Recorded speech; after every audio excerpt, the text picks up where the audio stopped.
Hey, all, welcome to Crosspolitic Studios on the Fight Laugh Feast Network. It's good to be with you guys. Of course, Knox, Pastor Toby on the inside, on the outsides. And then we got Mark Mitchell, head pollster. How come I don't get that job title? From the Rasmussen Research, right, Rasmussen? Yeah, Rasmussen Reports, independent pollster. There aren't very many. Not very many. Small industry. And then we got our probably the only Generation Z that we're ever going to have on the show. This is probably, like, you're one and done. The rest of them. I'm Jackson rooting for the Crapuchettes. rest of them. Yeah. Okay, all right, yeah, you're gonna represent them all. All And it you're takes gonna is root for all one. of them. All it takes is one. Okay, Yeah. so you do polling. Is pollster or a dishonest pollster? Well, I tried to come up with a Twitter handle, and I looked, and I said, wow, honest pollster is still available, so I must be the only one. I don't know. But it's really wild. I mean, it's an important industry for information gatekeeping, and so the establishment really, really uses it. And we actually made more money on last year than we did on polling.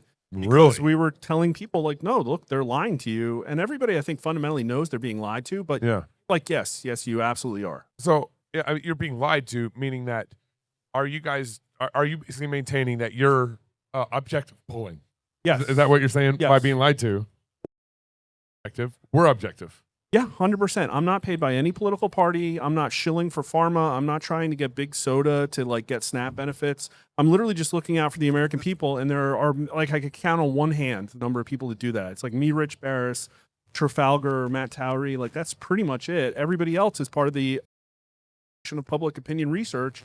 And, there's always something they're trying to do. There's always some industry they're trying to protect, their policy they're trying to push. So can you work out for me how polling actually how it works? Because when I look at a poll, I think like everybody else, and I see the majority agrees, I'm like, man, I guess we all like chocolate with vanilla sugar cookies, Yeah. like 90% of the people. So how does polling work so I get an understanding of how it works and what's different from how you guys do it? Well, there's a lot of power in showing people what everybody else thinks. And really, at the end of the day, all I do is ask people questions, do a little bit of math, and then report on it. And that was dangerous enough. Global Engagement Center CIA list of most dangerous. Seriously? Yeah, Congrats. we were number 42. Way to go. Wow. Because we asked questions about the vaccine, which nobody did. And we asked questions about election integrity, which nobody did. And that was enough to get us, like, YouTube videos taken down, and said places like Fox News won't even use our numbers. So, we literally just ask questions, but, like, you see headlines and you know that it's disingenuous. Like, oh, wait, 90% of America supports gay books in their schools? Like, that doesn't sound right. Well, it's like, no, the American Library Association progressive pollster, and they put manipulative questions in and then cherry picked the best result and then disingenuously reported on what it meant. And then you're like, oh, well, I guess this is what America thinks. Well, no, they don't. Like, it's not. Now, I'd be curious, what is your sample size, or where are you pulling from? Those questions matter less than you would think. We do a mix of robo-dial to landlines. There's still 80 couple million Americans that have landlines, and we have hundreds of thousands of them that like to take our polls. Most of the polling comes from online, like panel polling, and I probably reach like 5 million Americans. Reuters Ipsos, that is in the news all the time, like, they have a panel of 50,000 people. So they can make their little tiny fake America, Right. and that's what they use, and that's even worse. But it really does come down to willpower, because those people I listed that I think are good, different than me, and our results are all kind of pretty close. And it's because we're not trying to convince America that Kamala Harris is the second coming of Barack Obama. So that's what everybody was doing. Which is a tough sell, by the way. It was a tough. That's Well, a rough the one. women under 30 fell for it, though. Well, it was kind of wild. Well, she tightened the race a little bit, but what was weird is that period where Democrats did 20 points better with under 30 women, but they did 20 points worse with under 30 men. It was just like a complete. So, the Taylor Swift stuff kind of worked. Does polling affect elections? Yes. Meaning, whether it's honest, Yes. it has an impact. Why? I mean, people won't. People change their minds less than you would think. It really comes down to who gets up off the couch and votes, or who is paid to vote, or has their vote voted for them, right? But for Republicans, increasingly they're trying to get crossover Democrats and independents and young people to come out and vote in order to build that Trump big tent. It really matters the momentum and demoralization. And so polling is used as a demoralization op. And you could kind of see it too, because what I do is I track this stuff daily election season, and I can see how far to the left of me other pollsters are and when they're trying to do things. And so, for instance, all of these mainstream pollsters back in April dropped really bad polls for Trump all in one weekend. Well, it was a weekend right before his 100-day mark. So they did it on purpose so that ABC could run a headline. Trump hit president in his 100 In day their first point. 100 days. Yeah, and so they were doing that in August and September of 24 as well. Reuters was like 8 points. ABC Washington Post was like 8 or 9 points to the left of me. They finished 4 points left of me. So at the end, they came back to where I was, and I think it's because they were trying to some extent, do some damage control. But you can almost see when like NBC polling was the exact same as me in January. Well, it's when they were being sued for $20 million by Donald Trump. You know what I mean? So it's like, That's what we have to do to keep them honest. yeah, Soon. do that. Yeah. So I'm thinking Hold on, about after JD running for president, and that would be 2036. Could I pay you guys like the day I announce 20. to Yeah. launch numbers for me that saying I'm polling like at 60% nationwide? No, Yeah, no, no, I'm not. that would help me. Yeah, I'm not. That I'm would- not gonna give you a fluffy. Do it. That's Mark, that, what are some of the trends you're seeing right now? I'm curious to see, like, okay, what if, like, you do polling for a lot of different things. What are you seeing big picture that's really striking to you? we're in a really dangerous and pivotal time in America. I track a lot of things that other ending risk of civil war, which is up to 43%. Number one thing people are concerned about right now is political violence. And especially with the under 40 voters, people think the system doesn't work anymore. There's a lot of like anger against the system. You guys want to see people in jail.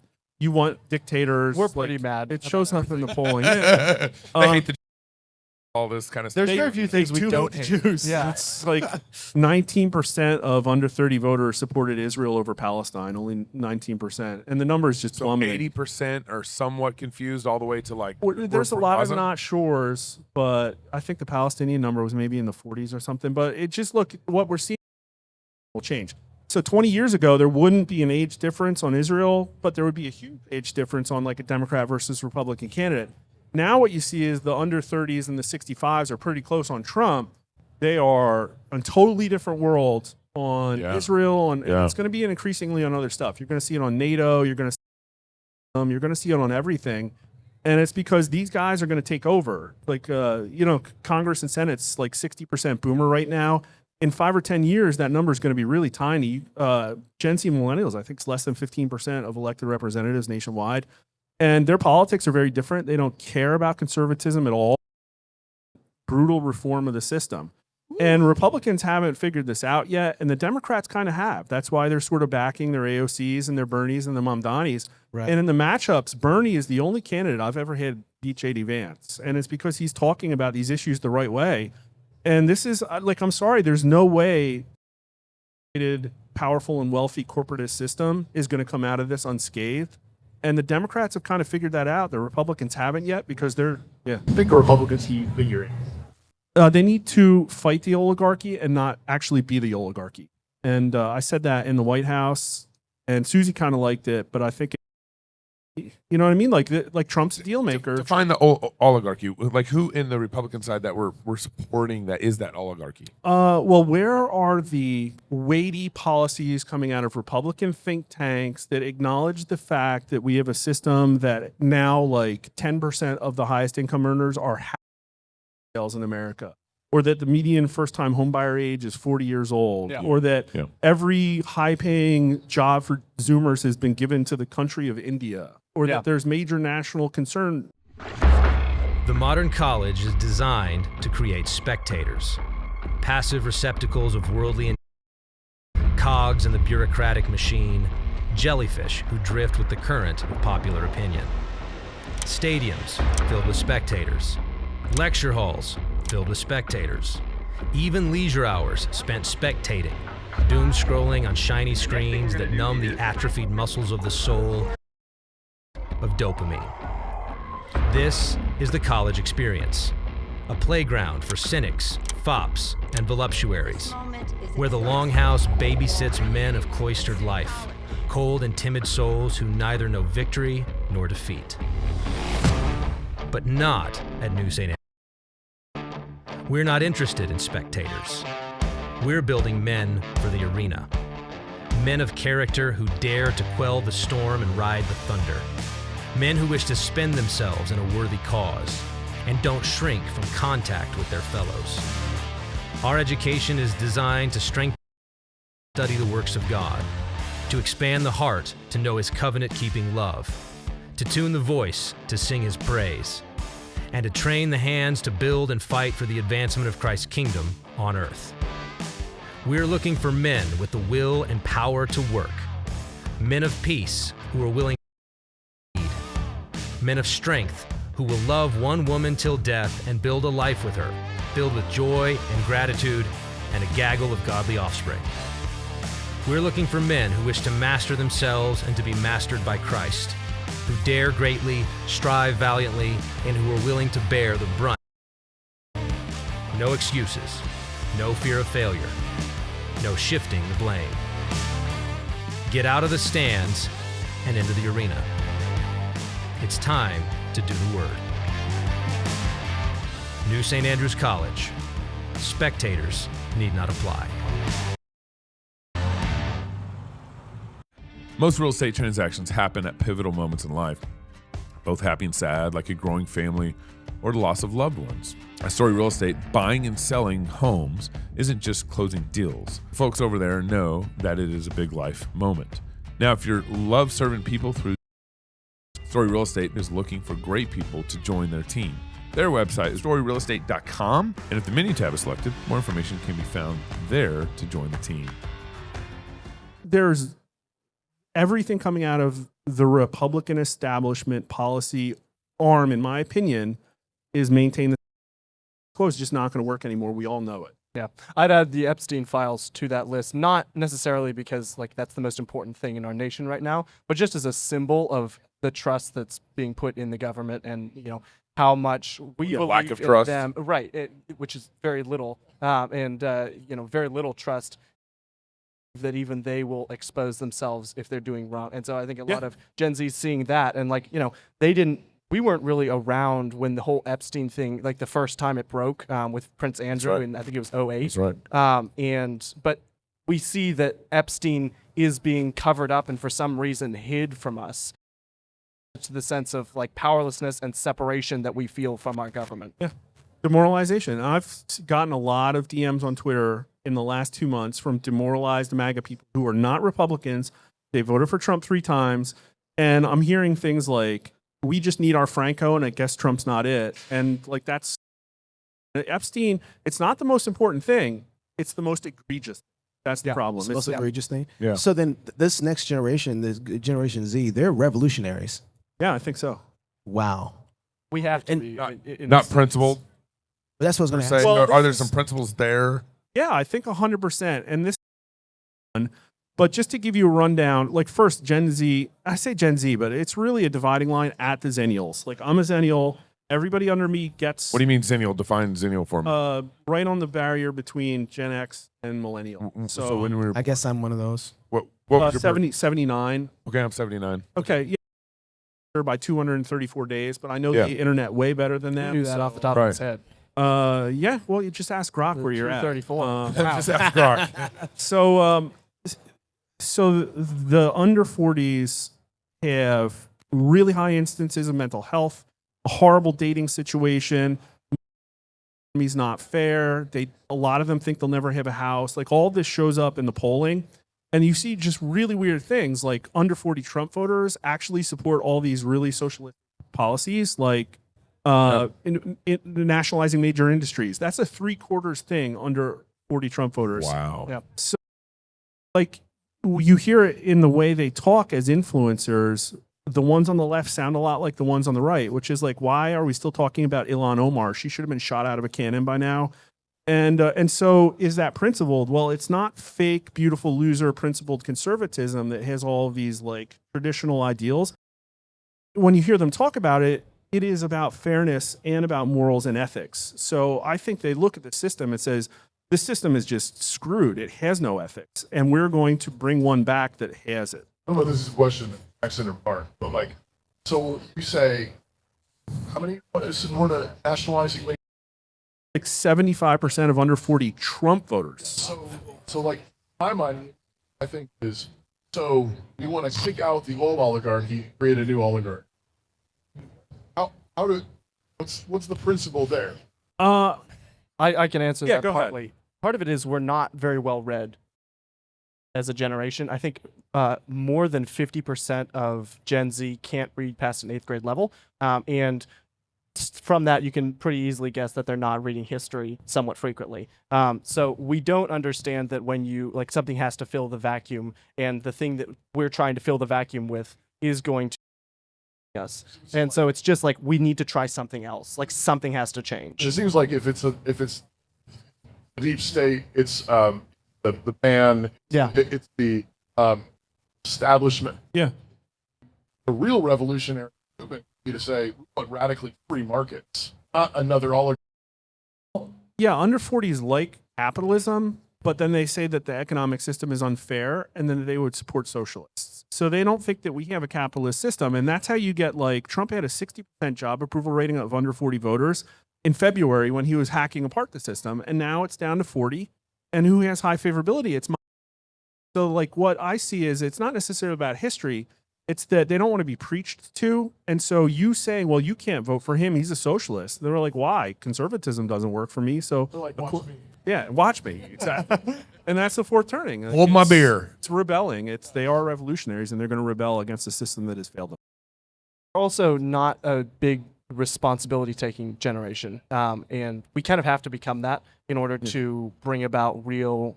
We don't want revolution; we want reform. The but- millennials got your back, bro. Don't worry. Yeah, right. But like handing everything off to the government. I think part of that is also the Darwinist framework that we're here on accident and not for a purpose. Then it would make sense that you would want to hand off as many difficult things as possible to other people. And then that other person obviously is the government, because that's like the biggest entity that can take care of your problems. And if you don't believe that you're here for something other than your own pleasure, you're an accident, but because God put you here, then it makes sense that you would actually just kind of avoid responsibility, because responsibility is hard. And why have hard when, like, your life's meaningless? I think there's an aspect of they will fill a vacuum and gain responsibility. Like, this is what the fourth turning tells us, is that the reason that there's this handover is because the old system their own new systems based on new values. And what I'm looking at closely is the Christianity polling, because I think that's an important thing about it, where a lot of the morals and ethics and values they talk about in the system is like, well, no, like, we've kind of strayed from actual true Christianity. And like, you kind of see that. Like, I hate to go there, but frames all of this from a Christian worldview. Yeah. And quite frankly, in our polling, most Christians are losing, in my opinion, a biblical worldview. I have things that reinforce that. And so this is like, no, we're going to bring values back to the institutions, because values have been screwed up, and they really have. You know, one of the funny things that is so we consider ourselves Christian nationalists. I love my country. I love Jesus. Based. But there's also like these dank dudes in our movement who, to me, are kind of like Gen Z in some sense, because they would our country. I'd vote for a monarch today if I could. Yeah, this kind of dank Christian nationalist, right? Franco thing. Pardon me. Franco thing. Franco. Yes, Franco. Oh yeah. And so it's kind of like, to me, like Gen Z, it's like, yeah, I'm for Trump, I'm for capitalism, but then, like, I'm you know what I'm saying? Yeah. Like, there's this wild. knee-jerk reaction happening, and it's so unhealthy that the solution that they could easily vote for the next day could be that solution that would, like, destroy America in a heartbeat, you know? Yeah, but here's the thing. Republican and conservative side needs to understand is that they don't need to moralize against that. They need to understand it and work with it, and that's what they're not doing. Like, that's the major problem. And I also, again, my politics, I don't know what to call myself anymore. I think the word conservative is kind of stupid now. But I'm a pollster, and I think Americans should get what they want on evil or stupid. And, you know, if I hear an argument for monarchy, it's not evil and it's not necessarily stupid. America rejected the king. And here, now we're wanting a king again. Yeah, but like, what were we rejecting? I'm not fighting for this, but I'm just saying it's like, okay, and they were the right person, and they did fix the system, and then we had a republic restored. Is that evil or stupid? I don't know. Like, I love the Constitution. I teach it to my kids, but at the end of the day, it's also not a suicide pact. Okay. We don't have enough time to finish this conversation. I got like 20 more questions now. And we got to wrap up. Okay, Mark, tell everybody two things: where they can find out all your polling at, and what's the most important thing that people should be paying attention to as it relates to polling. I don't actually support like monarchies or dictators. Yeah, you do. It's fine. But I'm just lean in. These guys lean in. Like, no, you're with them. We get it. You know, We're gonna. yeah, exactly. yeah. That's what we're afraid of. Oh, man. I mean, they believe this. I thought Trump was going to be my Franco. I guess Yes. I have to keep waiting. Like, Yes. I typed it. He's a 3-time MAGA voter who burned his ads. Like, I don't. Yeah. Website and most important thing that people need to pay attention to. RasmussenReports.com. Our main account's Rasmussen_. I'm at Honest Pollster. We do YouTube videos as well. And I mean, really, this just comes down to in the next year, is Trump going to be able to convince non-Republican voters that Republicans can actually govern like MAGA? And I don't know. It's up in the air. We'll have to see. Jackson. Yep, the Frogcast cast, and yeah, the most important thing I think would be Gen Z is going to have to be a lot more like the greatest generation than we want to be, and we've been told all our lives that those masculine attributes are evil and inherently wrong, and so this is kind of a moment. I think Charlie Kirk revitalized a lot of Gen Z specifically, but we need to pray and work towards a masculine Christianity that Gen Z can finally find some peace and meaning in, and from that can go and actually be a great generation, because this is the fourth turning, and so it's time for men to rise up. Well said. Thank you, gentlemen. Appreciate it.